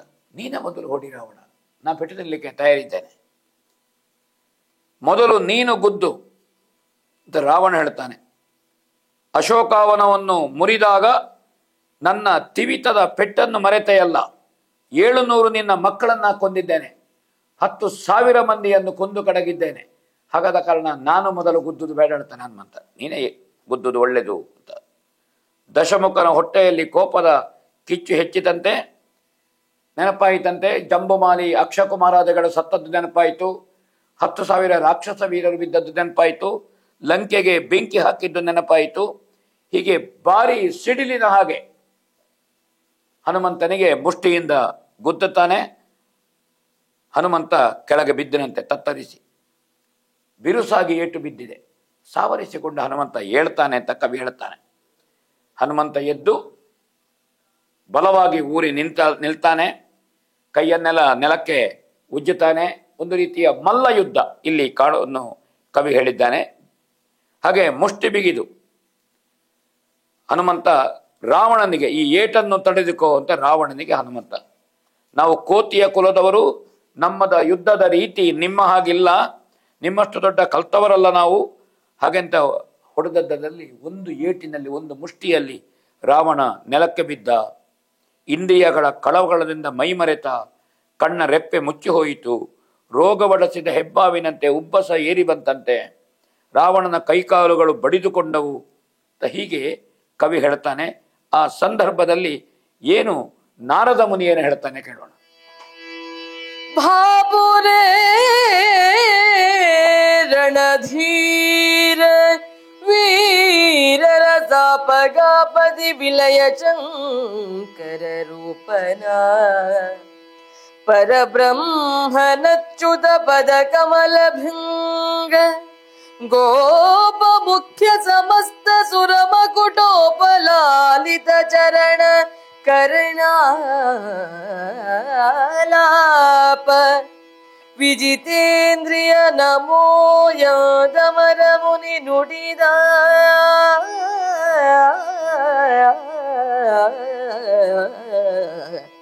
ಸುರಮಕುಟೋಪಲಾಲಿತ ಚರಣ ಕರ್ಣಾಲಾಪ ವಿಜಿತೇಂದ್ರಿಯ ನಮೋ ಯೋದು ಅಮರ ಮುನಿ ನುಡಿದ ಭಾಪುರೇ ರಣಧೀರ.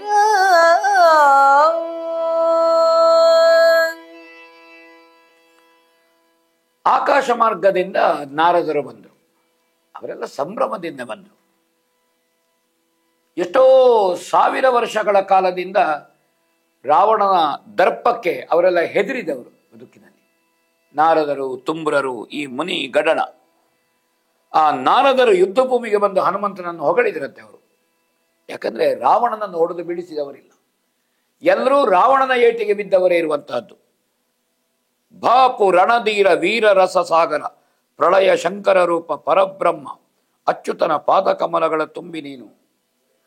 ದೇವೇಂದ್ರನೇ ಮೊದಲಾದ ಸಮಸ್ತ ದೇವತೆಗಳ ಕಿರೀಟಗಳು ಮುದ್ದಿಸುವ ಪಾದಗಳುಳ್ಳವನೇ, ದಯಾವಾಕ್ಕುಗಳುಳ್ಳವನೇ, ಇಂದ್ರಿಯಗಳನ್ನು ಜಯಿಸಿದವನೇ, ನಮಸ್ಕಾರ ಎಂದು ನಾರದ ಮುನಿ ಆಂಜನೇಯನನ್ನು ಕೊಂಡಾಡಿದಂತೆ.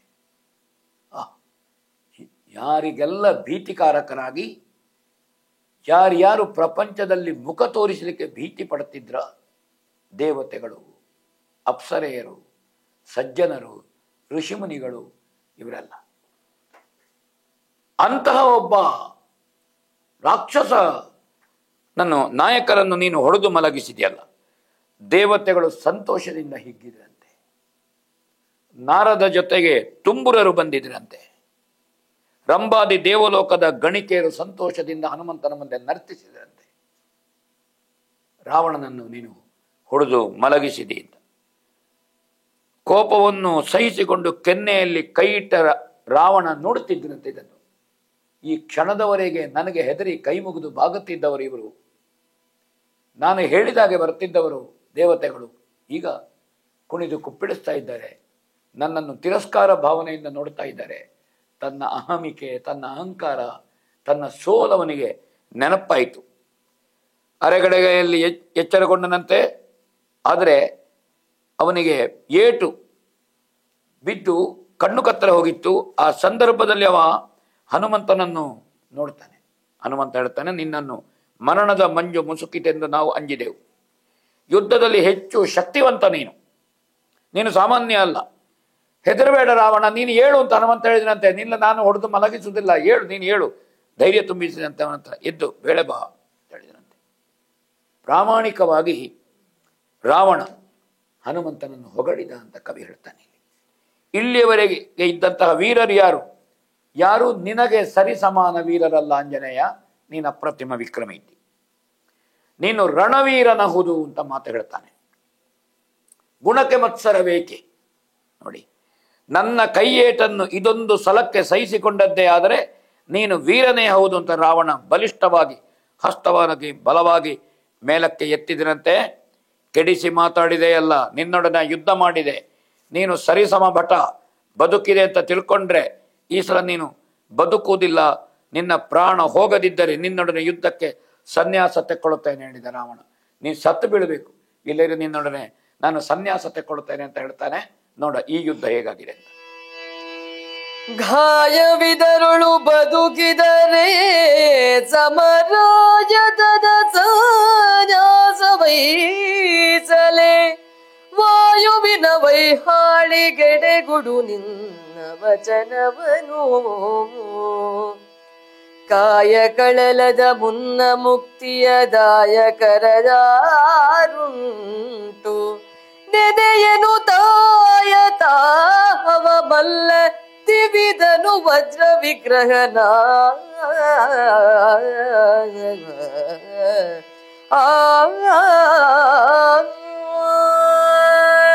ಒಂದು ಕಡೆಯಿಂದ ಹನುಮಂತ ಹೇಳ್ತಾರೆ, ನಿನ್ನನ್ನು ಯುದ್ಧದಲ್ಲಿ ಮುಗಿಸದಿದ್ರೆ ನಾನು ಸನ್ಯಾಸ ತಗೊಳ್ತೇನೆ. ಆ ಹೊತ್ತಿಗೆ ರಾವಣ ಹೇಳ್ತಾನೆ ಅಂತೆ, ನನ್ನ ಏಟಿನಿಂದ ನೀನು ಬದುಕಿ ಬಂದರೆ ನಾನು ಸನ್ಯಾಸ ತಗೊಳ್ತೇನೆ. ಇಬ್ಬರು ಸವಾಲು ಹಾಕಿದ್ರು ಪರಸ್ಪರ, ಸನ್ಯಾಸ ತಗೊಳ್ತೇನೆ ಅಂತ. ನಿನ್ನ ದೇಹ ಬೀಳುವುದಕ್ಕೆ ಮೊದಲು ನಿನಗೆ ಮೋಕ್ಷವನ್ನು ಕೊಡ್ತೇನೆ, ನಿನ್ನ ದೇವತೆಯನ್ನು ಸ್ಮರಣೆ ಮಾಡುವಂತ ರಾವಣ ಹೇಳ್ತಾನೆ. ಹೇಳಿದ್ದು ಮಾತ್ರ ಅಲ್ಲ, ಹನುಮಂತನ ಕುತ್ತಿಗೆಗೆ, ಆ ವಜ್ರದೇಹಿಯ ಕುತ್ತಿಗೆಗೆ ರಾವಣ ತಿವಿದಿನಂತೆ. ಕೊರಳಿನಲ್ಲಿ ರಕ್ತ ಹರಿಯಿತಂತೆ ಹನುಮಂತನಿಂದ. ಆ ಏಟಿಗೆ ಹನುಮಂತ ಅರಿವು ಪ್ರಜ್ಞೆ ಇಲ್ಲದೆ ಪ್ರಜ್ಞಾಹೀನ ಸ್ಥಿತಿಯಲ್ಲಿ ಬೀಳ್ತಾನೆ. ಅವನ ಜ್ಞಾನ ತಪ್ಪಿತು ಅಂತ ಕವಿ ಹೇಳ್ತಾರೆ. ವಜ್ರದೇಹಿಯ ದೇಹ ನೆಲಕ್ಕೆ ತಗುಲಿತು. ರಾವಣನ ಕೈಗಳು ಬಳುಕುವ ಬೆರಳುಗಳಿಂದ ಅದುರಿತು. ರಾವಣನ ಮುಂಗೈ ಮುರಿದ ಅನುಭವ ಆಯ್ತಂತೆ ಹೊಡೆತದಿಂದ. ಕುಲಪರ್ವತಗಳು ಸೀಳಿದಂತೆ ರಾವಣನಿಗೂ ಅನುಭವ ಆಯಿತು. ಹಾಗಾದ್ರೆ ಅವನ ಪೌರುಷ ಎಷ್ಟು ಅಂತ ರಾವಣ ಬೆರಗಾದನಂತೆ. ಒಂದು ಹೊಡೆಯುವಾಗಲೇ ನನಗೆ ಇಷ್ಟು ಏಟು ತಡಿಲಿಕ್ಕಾಗೋದಿಲ್ಲ. ಕೆಳಗೆ ಬಿದ್ದ ವೀರ ಹನುಮಂತ ಸ್ವಲ್ಪ ಹೊತ್ತಿನಲ್ಲಿ ಚೇತರಿಸ್ತಾನೆ ಅಂತ ರಾವಣನಿಗೆ ಗೊತ್ತಾಯಿತು. ಹನುಮಂತ ಚೇತರಿಸಿದ್ರೆ ಎದ್ರೆ ನನ್ನನ್ನಂತ ಬದುಕಲಿಕ್ಕೆ ಬಿಡುವುದಿಲ್ಲ. ಹಾಗೆ ಸಾರಥಿಯನ್ನು ಕಣ್ಣು ಸೂಚಿಸ್ತಾನೆ. ಸಾರಥಿ ಓಡಿ ಬರ್ತಾನೆ. ಇಲ್ಲಿಂದ ಹೊರಟು ಹೋಗುವುದೇ ಸರಿ ಅಂತ ರಾವಣ ತಿಳ್ಕೊಂಡ. ಹನುಮಂತ ಎದ್ರೆ ನನ್ನನ್ನು ಕೊಲ್ತಾನೆ. ಹಾಗಾದ ಕಾರಣ ತಲೆಮರೆಯಿಸಿಕೊಳ್ಳುವುದು ಒಳ್ಳೆಯದು. ಹಾಗೆ ಬಿಲ್ಲು ಬಾಣಗಳನ್ನು ಹಿಡ್ಕೊಂಡು ಚದುರಿ ಹೋಗಿದ್ದ ರಥವನ್ನು ಏರಿ ಶ್ರೀರಾಮನ ಭೃತ್ಯನಿಗೆ ಹೆದರಿ ಹನುಮಂತನಿಂದ ಪ್ರಾಣಾಪಾಯದಿಂದ ಪಾರಾಗಬೇಕು ಎಂಬ ಉದ್ದೇಶದಿಂದ ರಾವಣ ಯುದ್ಧ ಕ್ಷೇತ್ರದಿಂದ ರಥ ಏರಿ ಹೊರಟ ಅಂತ ಕವಿ ಇಲ್ಲಿ ಹೇಳ್ತಾನೆ. ರಾವಣನ ಹೇಡಿತನವನ್ನು, ಹನುಮಂತ ಬಿದ್ದವ ಎದ್ರೆ ತಾನು ಸಾಯ್ತಾನೆ ಅಂತ ಗೊತ್ತಾಯ್ತು ಅವನಿಗೆ. ಅಲ್ಲಿಂದ ಪಲಾಯನವಾದಿಯಾದಂತೆ ಮುಂದಿನ 24ನೇ ಸಂಧಿಯಲ್ಲಿ ನೋಡೋಣ. ಹರಿಣನುಪ್ಪರ ಗಮನ ಕಡಗಿದ್ದು ರವಣಿ ಬಹುಲಿಯಂತೆ ಮದ ಸಿಂಧುರದ ಸರಗೇಳ್ದವಳಿಸಿ ಹೊಯ್ದೇಳ್ವ ಹರಿಯಂತೆ ದುರಿದ ದುಬ್ಬರ ದುಮ್ಮಹದ ಮೈಸಿರಿಗೆ ಮೇಲುಡಿ ಬೀಳ್ವ ವಿಷ್ಣು ಸ್ಮರಣೆಯುತ್ತಿದಿರಾದನ ಸುರೇಂದ್ರಂಗೆ ಸೌಮಿತ್ರಿಗೆ ಹರಿಣನುಪ್ಪರ ಗಮನ ಕಡಗದ್ದುರುವಣಿಪ ಹುಲಿಯಂತೆ. ಬಹಳ ಸೊಗಸಾಗಿ ಹೇಳಿದ್ದೇನೆ. ರಘುರಾಮನ ಅಚ್ಚುಮೆಚ್ಚಿನ ಸೇವಕನನ್ನು ವಂಚಿಸಿ ದಶಕಂಠಗಳು ಬಾಣಗಳ ಕೋಲಾಹಲದಿಂದ ಮುಂದೆ ಹೋಗುವುದು ಖಂಡಿತಂತೆ ಲಕ್ಷ್ಮಣನಿಗೆ. ರಘುರಾಮನ ನೆಚ್ಚಿನ ಬಂಟ ಅಂದ್ರೆ ಹನುಮಂತ, ಅವನನ್ನು ವಂಚಿಸಿ ರಾವಣ ಓಡ್ತಾ ಇದ್ದಾನೆ ಅಂತ ಗೊತ್ತಾಯ್ತಂತೆ. ಯುದ್ಧದ ಮದದಿಂದ ರಘುವಂಶ ಚಕ್ರವರ್ತಿಯನ್ನು ಹುಡುಕುತ್ತಾ ಹೊರಟಿನಂತೆ ರಾವಣ. ರಾಮನನ್ನು ಹುಡುಕುತ್ತೇನೆ ಅಂತ ಆ ಸಂದರ್ಭದಲ್ಲಿ ನೆಗೆದು ಓಡುವುದನ್ನು ನೋಡಿ ಅಡಗಿ ಕುಳಿತ ಹುಲಿ ಜಿಂಕೆಯ ಮೇಲೆ ಬೀಳುವಂತೆ ಉಪಮೆಯನ್ನು ಗಮನಿಸಿ, ಮದದಾನೆಯ ಧ್ವನಿಯನ್ನು ಕೇಳಿ ಮೇಲೆ ಬಿದ್ದು ಹೊಡೆಯುವ ಸಿಂಹದಂತೆ ತೀವ್ರ ಪಾಪದ ಸಂಪತ್ತನ್ನು ಮುರಿದು ಕೆಡಹುವ ವಿಷ್ಣು ನಾಮಸ್ಮರಣೆಯಂತೆ. ನಮ್ಮಲ್ಲಿ ಪಾಪದ ರಾಶಿ ಉಂಟು ಅಂತಾದರೆ, ಪಾಪದ ಬೆಟ್ಟ ಉಂಟು ಅಂತಾದರೆ ವಿಷ್ಣು ನಾಮಸ್ಮರಣೆ, ಹರಿನಾಮಸ್ಮರಣೆ, ವಿಷ್ಣು ಸಹಸ್ರನಾಮವನ್ನು ಹೇಳಿದರೆ ನಮ್ಮ ಪಾಪದ ಬೆಟ್ಟ ಕರಗಿ ಹೋಗ್ತದೆ, ಅದು ನೀರಾಗಿ ಹರಿದು ಹೋಗ್ತದೆ. ಅದಕ್ಕೆ ಬೇಕಾಗಿ ನಮಗೆ ಹಿರಿಯರು ಹೇಳಿದ್ದಾರೆ, ನಿತ್ಯ ನಾವು ವಿಷ್ಣು ನಾಮಸ್ಮರಣೆ ಮಾಡಬೇಕು, ವಿಷ್ಣು ಸಹಸ್ರನಾಮವನ್ನು ಓದಬೇಕು, ಅವಾಗ ನಮ್ಮ ಪಾಪಗಳು ನಷ್ಟವಾಗಿ ಹೋಗ್ತದೆ ಅಂತ ತೊರವೆ ಇಲ್ಲದ ಬಹಳ ಸೊಗಸಾಗಿ ಹೇಳಿದ್ದೆ. ಎಲ್ಲಿಗೆ ಓಡುತ್ತಿ ನೀನು? ನಮ್ಮ ಭೃತ್ಯನನ್ನು ಹೊಡೆದು ಎಲ್ಲಿಗೆ ಹೋಗ್ತಿ? ಲಕ್ಷ್ಮಣ ಬಿಲ್ಲು ಬಾಣಗಳನ್ನು ಹಿಡ್ಕೊಂಡು ರಾವಣನನ್ನು ಅಡ್ಡಗಟ್ಟಿದ ಅಂತ ಕವಿ ವರ್ಣಿಸಿದ. ಇಲ್ಲಿ ನಿನ್ನ ಕೈಗಳನ್ನು ಇತ್ತ ಕಳುಹಿಸು, ಕದನ ಮುಗಿದ ಬಳಿಕ ನೀನು ಎಲ್ಲಿಗೆ ಬೇಕಾದರೂ ಹೋಗು ಎನ್ನುತ್ತಾ ಲಕ್ಷ್ಮಣ ಧನುಷ್ಟಂಕಾರ ಮಾಡಿ ಆರ್ಭಟಿಸಿದಂತೆ ಲಕ್ಷ್ಮಣನ ಧನುಷ್ಟಂಕಾರಕ್ಕೆ ಭೂಮಿ ಬಿರಿಯಿತು, ಶತ್ರುವಿನ ಶರೀರ ಕುಸಿಯಿತು, ಸಾರಥಿಯ ಪ್ರಾಣ ಸಡಿಲವಾಯಿತು, ರಾವಣನ ರಥಕ್ಕೆ ಹೂಡಿದ ಕುದುರೆಗಳ ವೇಗ ಕುಂಠಿತವಾಯಿತು ಅಂತ ಹೇಳ್ತಾನೆ. ಆ ಸಂದರ್ಭದಲ್ಲಿ ನೋಡೋಣ ಯುದ್ಧ ಏನಾಯ್ತು ಅಂತ. ಸುರರ ರಣಗದಿ ಮಹಾವಾನರ ರಣ ಮಿಗಿಲಾದುದಿ ವಾನರರ ರಣಗ್ಯುದಿ ನರೇಂದ್ರನ ಕದನ ಕಡುಹಾಯ್ತು.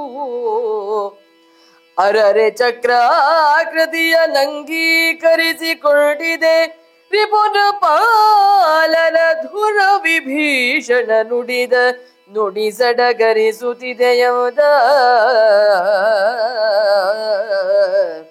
ನರೇಂದ್ರನ ಕದನ ಕಡುಹಾಯ್ತು. ವಿಭೀಷಣನ ಮಾತು ಸತ್ಯವಾಯಿತು ಅಂತ ಅನ್ನಿಸಿತು.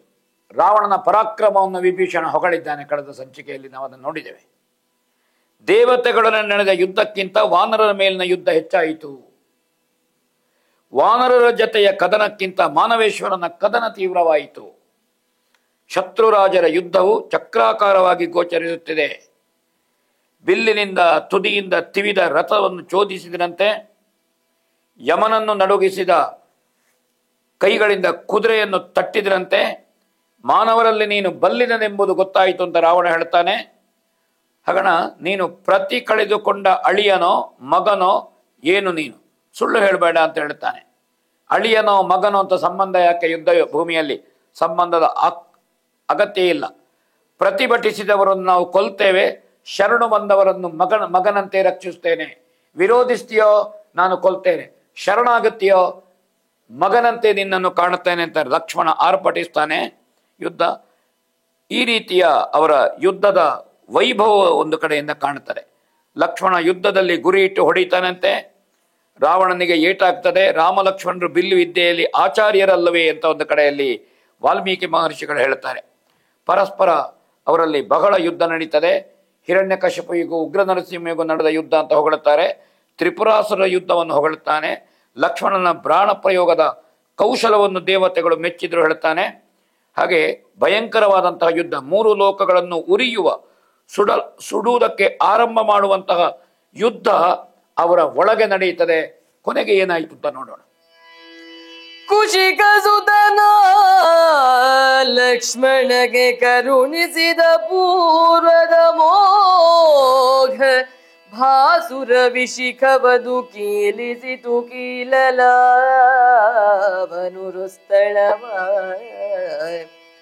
ವಿಷವ ಕೊಂಡವನಂತೆ ತನು ಕಂಪಿಸಿದು ಕಳವಳಿಕೆಯಲಿ ಕಂಗಳರ ಸುಮೆಯಡಗಿದುದಾಗ ಬಾರಿಸೆ ನೆಮ್ಮಿದನು ಮಲಗ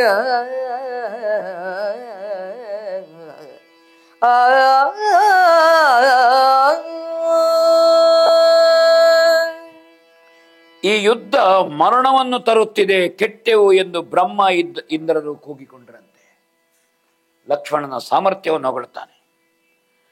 ಶತ್ರು ಭಯಂಕರನಾದಂತಹ ಲಕ್ಷ್ಮಣ ಲಘುವಾದಂತಹ ಬಾಣ ಪ್ರಯೋಗದಿಂದ ಲಂಕೇಶ್ವರನ ಕೈಗಳಲ್ಲಿದ್ದ 10 ಬಿಲ್ಲನ್ನು ಕಡದನಂತೆ ಲಕ್ಷ್ಮಣ. ಯುದ್ಧವನ್ನು ಗಮನಿಸಿ. ವಿಶ್ವಾಮಿತ್ರನು ಲಕ್ಷ್ಮಣನಿಗೆ ಅನುಗ್ರಹಿಸಿಕೊಟ್ಟಂತಹ ಅಮೋಘ ಬಾಣ ಇತ್ತಂತೆ. ರಾವಣನ ಎದೆಯೊಳಗಿನ ರಕ್ತದವರೆಗೆ ನಾಟಿಕೊಂಡಿತಂತೆ. ಪ್ರಯೋಗದಲ್ಲಿ ಬೊಬ್ಬೆ ಹಾಕಿದನಂತೆ ರಾವಣ. ವಿಷ ಕುಡಿದವನಂತೆ ರಾವಣನ ದೇಹ ನಡುಗಿತು. ಕಳವಳದಿಂದ ಕಣ್ಣುಗಳ ಕಾಂತಿ ಉಡುಗಿ ಹೋಯಿತು.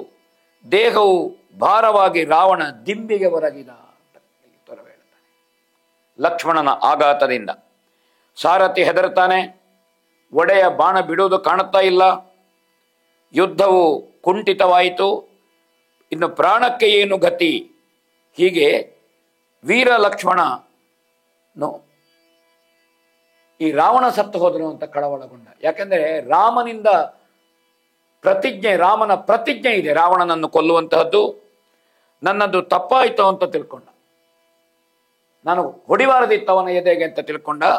ಬಿಲ್ಲಿಗೆ ಹೂಡಿದ ಒಂದು ಬಾಣವನ್ನು ನಿಧಾನವಾಗಿ ಬತ್ತಳಿಕೆ ಒಳಗಿಡ್ತಾನಂತೆ ಲಕ್ಷ್ಮಣ. ಇಲ್ಲದೆ ಕೊಲ್ಲುವ ಆಲೋಚನೆ ಮಾಡಿದ. ಶ್ರೀರಾಮನು ನಿಯಮಿಸಿದ ಆಜ್ಞೆಯನ್ನು ನೆನೆದು ಲಕ್ಷ್ಮಣ ಅಳುಕಿದ. ಇದು ರಾಮನ ಬಾಣಕ್ಕೆ ಬಲಿಯಾಗಬೇಕಾದಂತಹ ಪ್ರಾಣಿ, ಇದು ರಾಕ್ಷಸ, ಇದು ನಾನು ಕೊಲ್ಲಬೇಕಾದವನಲ್ಲ. ರಾವಣನ ಉಸಿರು ಕೃಶವಾಗಿ ಹೋಯಿತು. ಸಾರಥಿಯನ್ನು ಕುರಿತು ಅವ ಹೇಳ್ತಾನೆ. ಹಾಗೆ ಬೇರೆ ಬೇರೆ ರೀತಿಯಿಂದ ರಾವಣ ಸೋಲು ಗೆಲುವು. ಇಲ್ಲಿ ಲಕ್ಷ್ಮಣನ ಬಾಣಗಳಲ್ಲಿ ರಾವಣ ದೇಹ ಜರ್ಜರಿತವಾಗಿದೆ, ರಥದಲ್ಲಿ ಹೊರಗೆ ಹೋಗಿದ್ದಾನೆ. ಲಕ್ಷ್ಮಣ ಬಾಣ ಹೊಡೆಯುವುದನ್ನೇ ನಿಲ್ಲಿಸಿದ್ದಾನೆ. ಇದು ಸೂರ್ಯವಂಶೀಯರ ಘನತೆ. ಇದು ಒಬ್ಬ ಯುದ್ಧದಲ್ಲಿ ವಿರೋಧಿಯೇ ಇರಲಿ, ವದಾರ್ಹತೆ ಉಳ್ಳವನಾಗಲಿ, ಆತತಾಯಿಯಾಗಲಿ, ಆದರೆ ಅಸಹಾಯಕನಾದಾಗ, ಕೈಯಲ್ಲಿ ಆಯುಧ ಇಲ್ಲದೆ ಇದ್ದಾಗ, ಪ್ರಾಣೋತ್ಕ್ರಮಣ ಸ್ಥಿತಿಯಲ್ಲಿ ಅವನನ್ನು ಹೊಡೆಯುವಂತಹದ್ದು ಸೂರ್ಯವಂಶೀಯರಿಗೆ ಗೌರವ ಅಲ್ಲ, ಘನತೆ ಅಲ್ಲ. ನಾನು ಇದನ್ನು ನೆನಪಿಸ್ತೇನೆ. ಯಾಕೆಂದ್ರೆ ಅನರಣ್ಯ ಎಂಬಂತಹ ರಾಮನಿಗಿಂತ 21-22 ತಲೆಮಾರು ಹಿಂದಿನ ರಾಜ ಯಜ್ಞವಾಟಿಕೆಯಲ್ಲಿದ್ದ. ರಾವಣ ದಿಗ್ವಿಜಯಕ್ಕೆ ಬರುವಾಗ ಯುದ್ಧಕ್ಕೆ ಕರೀತಾನೆ ರಾವಣ ಅಯೋಧ್ಯೆಯಲ್ಲಿ. ಇಲ್ಲ, ನಾನು ಯಜ್ಞ ಕಾಯಕದಲ್ಲಿದ್ದೇನೆ, ನಾನು ಉಪವಾಸ ಇದ್ದೇನೆ, ಹೊಟ್ಟೆಗೆ ಏನನ್ನೂ ತಿನ್ನಲಿಲ್ಲ, ನನ್ನ ಶರೀರದಲ್ಲಿ ಕಸು ಇಲ್ಲ, ನಿತ್ರಾಣಿ ನಾನು ಯಜ್ಞ ಮುಗಿಸಿ ಅನ್ನಾಹಾರವನ್ನು ಸೇವಿಸಿ ಕವಚವನ್ನು ತೊಟ್ಟು ಆಯುಧ ಪಾಣಿಯಾಗಿ ಬರ್ತೇನೆ, ಆಮೇಲೆ ನಿನಗೆ ಸಮದಂಡಿಯಾಗಿ ಯುದ್ಧ ಮಾಡ್ತೇನೆ ಅಂತ ವಿನಂತಿ ಮಾಡ್ತಾನೆ. ಅನರಣ್ಯ. ರಾವಣ ನಿರ್ದಾಕ್ಷಿಣ್ಯವಾಗಿ ಅವನ ಅಸಹಾಯಕ ಸ್ಥಿತಿಯಲ್ಲಿರುವಾಗ ಅವನನ್ನು ಕಡಿದುಕೊಳ್ತಾನೆ. ಆ ಸಂದರ್ಭದಲ್ಲಿ ಅನರಣ್ಯ ಶಾಪ ಕೊಡುವಂತಹದ್ದು. ನಾನು ಧರ್ಮ ಮಾರ್ಗದಲ್ಲೇ ನಡ್ಕೊಂಡಿದ್ರೆ, ನಾನು ಸತ್ಯವಾಕು ಸತ್ಯ ಸಂಕಲ್ಪ ಆಗಿದ್ರೆ, ನಾನು ಇಷ್ಟರವರೆಗೆ ಯಾರಿಗೂ ಅನ್ಯಾಯ ಮಾಡದೇ ಇದ್ರೆ, ನಮ್ಮ ವಂಶದಲ್ಲಿ ದಾಶರಥಿ ಎಂಬವನೊಬ್ಬ ಹುಟ್ಟಿ ಬರ್ತಾನೆ, ಅವನ ಕೈಯಲ್ಲಿ ನೀನು ಸತ್ತು ಹೋಗು ಅಂತ ಹೇಳ್ತಾ ಪ್ರಾಣ ಬಿಡ್ತಾನೆ. ಸೂರ್ಯವಂಶೀಯರು ವಿರೋಧಿಗಳು ಅಸಹಾಯಕರಾಗಿದ್ದಾಗ, ಆಯುಧ ಇಲ್ಲದೆ ಇದ್ದಾಗ, ಮೂರ್ಛಾವಸ್ಥೆಯಲ್ಲಿದ್ದಾಗ ಬಾಣ ಪ್ರಯೋಗ ಮಾಡುವಂತಹ ಒಂದು ಕೆಟ್ಟ ಚಾಳಿ ಅದು ಸೂರ್ಯವಂಶವರಿಗಿಲ್ಲ. ಅವರು ಧರ್ಮ ಯುದ್ಧದಲ್ಲಿ ಆಸಕ್ತಿ ಉಳ್ಳವರು. ಅದನ್ನು ತೊರವೆ ಹೇಳ್ತಾನೆ. ನಮ್ಮ 70ನೇ ಸಂಚಿಕೆಗೆ ರಾವಣ ಬಿದ್ದಲ್ಲಿಗೆ ಮಂಗಲವನ್ನು ಹೇಳೋಣ. ಒದೆವುದಘ ಸಂಹತಿಯ ತಲೆ ತೋರಿದಡೆ ದಹಿಸುವುದು, ಎಡರ ನೌಕಿದಡದು ಹಿಬಿಸುಡುವುದು, ಉನ್ಮದ ಪ್ರಳಯ ಪ್ರಪಂಚಕವ ಮುದವನಿಹದಲ್ಲಿ ಕೊಡುವುದಚ್ಚುತ ಪದವ ಪರದೊಳಗೀವುದಿದು ನಿಗಮದ ರಹಸ್ಯ, ಪರದೊಳಗೀವುದಿದು ನಿಗಮದ ರಹಸ್ಯ. ಪುರಾಣ ಸಿದ್ಧವಿದುದು ಮುನಿ ನುಡಿದ,